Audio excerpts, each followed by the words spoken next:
Kabar perombakan kabinet atau reshuffle di pemerintahan Presiden Prabowo Subianto tak hanya menjadi perbincangan di dalam negeri.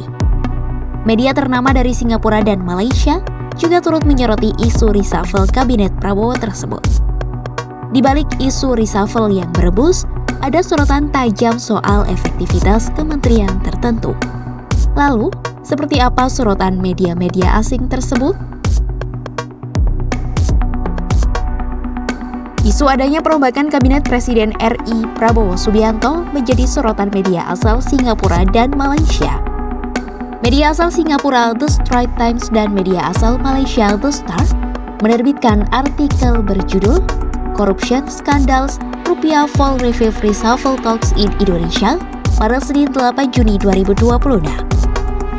Media itu menyoroti pelantikan Nani sebagai Kepala BGN yang mengawasi program makan bergizi gratis diikuti dengan pelantikan dua pejabat lain, yakni Meijan Trenggono dan Agustina Arungsari sebagai Wakil Kepala BGN.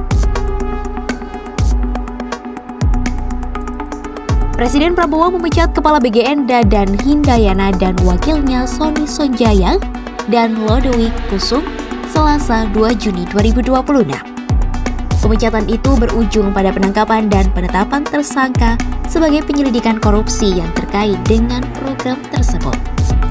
Menteri Sekretariat Negara Prasetyo Hadi mengatakan, meskipun Nani dan para wakilnya secara efektif mulai bekerja setelah penunjukan, pelantikan ditunda untuk memberi waktu melakukan konsolidasi internal dan memastikan transisi yang lancar. Nani dan para wakilnya baru dilantik Senin 8 Juni 2026. Kedua media tersebut juga menyoroti pemberhentian Wakil Menteri Imigrasi dan Pemasyarakatan Silmi Karim Kamis 4 Juni 2026 setelah ditetapkan sebagai tersangka dalam kasus korupsi lain. Pemberhentian itu pun memicu spekulasi mengenai pengganti Silmi. Namun, Prasetyo mengatakan tidak ada rencana untuk mengisi posisi Wakil Menteri yang kosong tersebut. Berkaca dari kasus tersebut, media Malaysia dan Singapura itu menyoroti apakah upacara pelantikan mendatang bisa berubah menjadi perombakan kabinet yang lebih luas.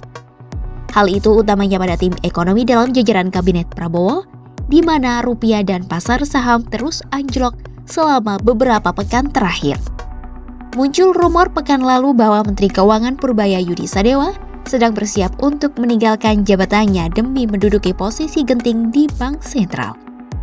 Lalu, mantan Menteri Keuangan Chatib Basri dan Menteri Kesehatan Budi Gunadi Sadikin disebut-sebut sebagai calon penggantinya. Namun, isu itu dibantah Purbaya dan Prasetyo Hadi. Tetapi, terlepas dari apakah isu tersebut akan terjadi nanti, analis politik mengatakan perombakan kabinet tetap mungkin terjadi.